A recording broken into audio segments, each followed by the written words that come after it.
siguiente. Se produjeron protestas. Estas protestas fueron pacíficas, en determinado momento perdieron el control y hubo actos de vandalismo. Frente a ellas hubo una respuesta de la autoridad. Y la interrogante es esta. El hecho de que, por ejemplo, en Puno, en el incidente del aeropuerto, hayan muerto 17 personas, fue resultado de acciones individuales, inconsultas, irresponsables, de miembros de la Policía Nacional que actuaron por la libre, ¿no es cierto?, y que por lo tanto van a tener que enfrentar individualmente la responsabilidad por esas muertes.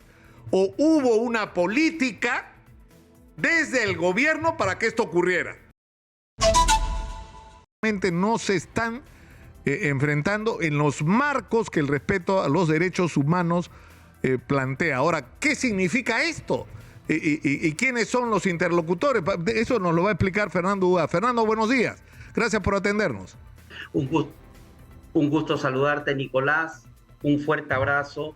Atento a tus preguntas, por favor. O sea, ¿qué es lo que ha pasado exactamente? Porque lo que dice el Ministerio de Justicia es que el requerimiento que ha sido hecho, esta comunicación que ha llegado al gobierno peruano por parte de lo que el Ministerio de Justicia define como expertos independientes, pero que no reflejan la opinión de los estados de la Organización de las Naciones Unidas ni la Oficina del Alto Comisionado de las Naciones Unidas para Derechos Humanos. Eso es lo que dice. Es decir, que pero esta gente, por alguna razón, tiene el poder para decirle al gobierno peruano, tiene 60 días para informar esto, porque en función a ese reporte, supuestamente va a resolver, ¿no es cierto?, el Alto Comisionado de Naciones Unidas y las propias Naciones Unidas. Bueno, lo cierto y lo concreto, Nicolás, muy agradecido por tu pregunta. En reiteradas oportunidades, este informe, que tiene 15 páginas y anexos, describe que este es un mandato otorgado por el Consejo de Derechos Humanos.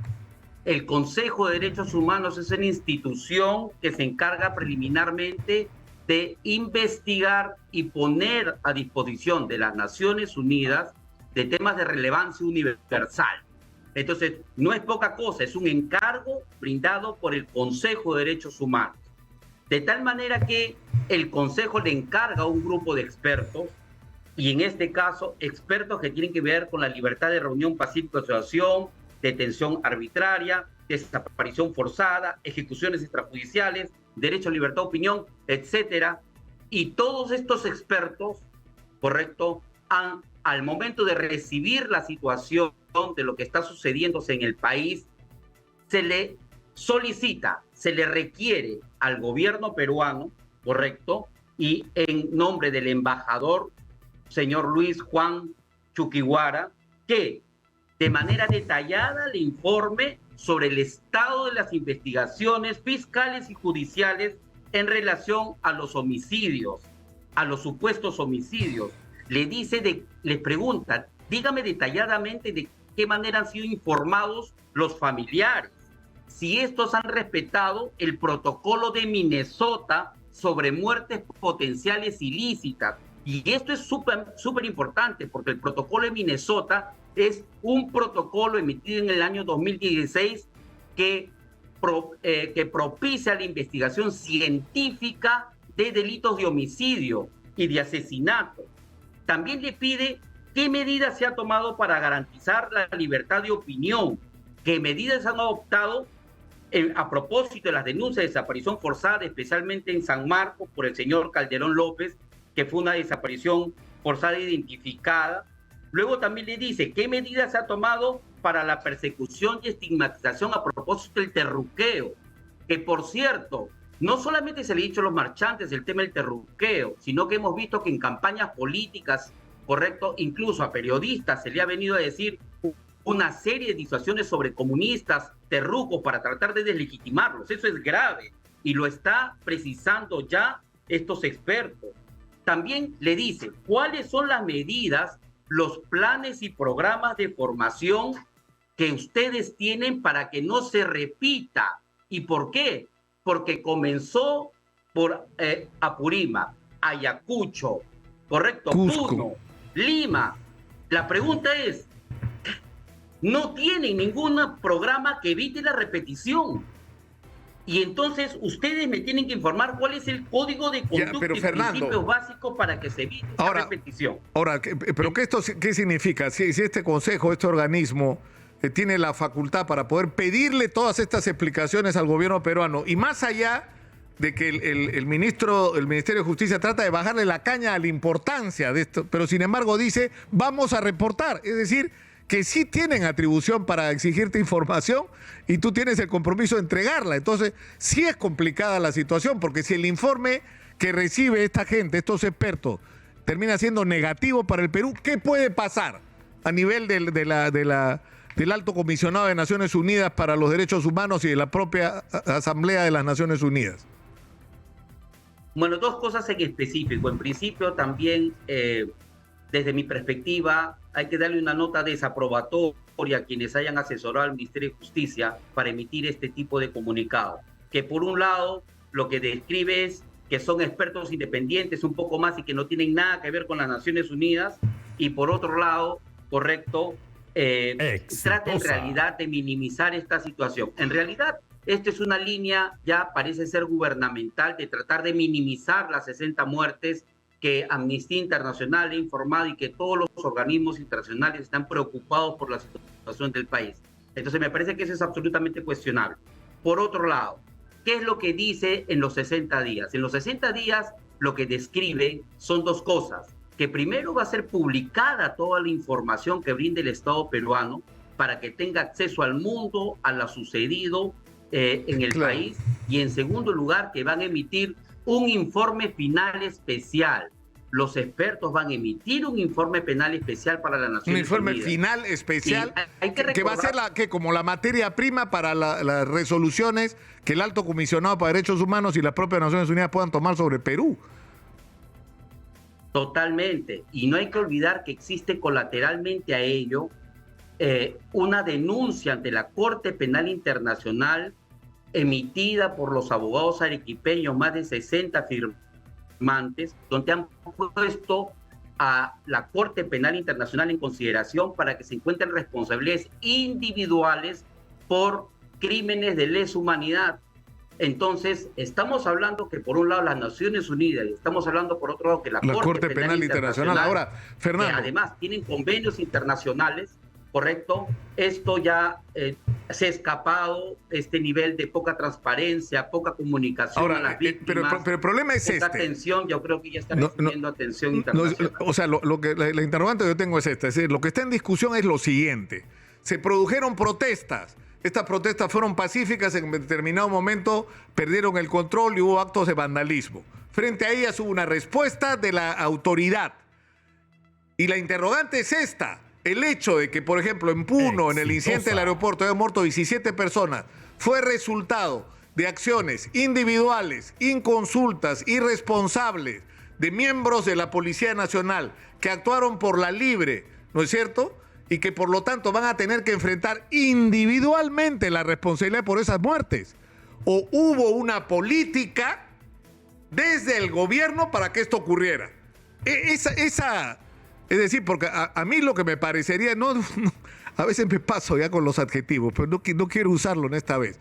Pero yo me pongo en los zapatos de un policía, así como trato de ponerme en los zapatos de un militar en la guerra contra subversivos. O sea, los civiles deciden mandarte a la guerra a ciegas, sin saber el enemigo que enfrentas. Te enfrentas de repente a un enemigo invisible y hacen errores y horrores. Y resulta que los responsables son los militares a los que mandaste y no los políticos que los pusieron en la circunstancia. No, los perseguidos durante años han sido los militares. Ahora, ¿qué va a pasar en relación a Puno? Van a perseguir individualmente a los policías y nadie va a asumir la responsabilidad porque se tomaron decisiones que permitieron que eso ocurriera. Eso está en el centro de esta indagación, ¿no es cierto? Nicolás, yo comparto tu preocupación. Lo menos que quisiéramos es que luego de todas estas averiguaciones se verifica a nivel internacional que acá ha habido una planificación, una sistematicidad y una generalización para obtener los 60 muertos. Lo que no queremos que eso se evidencie. O sea, lo que acá está solicitando información, correcto, estos expertos de las Naciones Unidas es qué medidas tomaron la jerarquía, qué órdenes aplicaron, qué medidas para que no se repitan tomaron, si estos jóvenes han sido debidamente preparados para el uso de armas y para que las bombas lacrimógenas no se disparen a 3 metros del cuerpo, si existe un plan de contingencia frente a marchantes, y qué medidas han tomado al alto nivel de gobierno para garantizar el acceso a la información de los procesos judiciales y fiscales, y si se ha atendido alguna reparación en casos de urgencia, emergencia de damnificados. Si nada de estas cosas encuentra respuesta y aparentemente por parte del gobierno ha habido indiferencia, por no decir encubrimiento en casos en los cuales ha habido fiscales de violación de derechos humanos, fiscalías que han sido desactivadas para más bien activar fiscalías antiterrorismo. De tal manera que si los organismos internacionales descubren que esto ha sido una política sistemática y generalizada, va a tomar una decisión, y la Corte Penal Internacional también. De lo contrario, si son temas aislados, y el Estado peruano va a tener que decir por qué son temas aislados, muertes en Ayacucho, muertes en Apurímac, muertes en Puno, ¿son aislados? ¿Son circunstanciales? ¿Son anecdóticos? ¿O ha sido por actos de negligencia, por actos de indiferencia? Fernando, ¿correcto?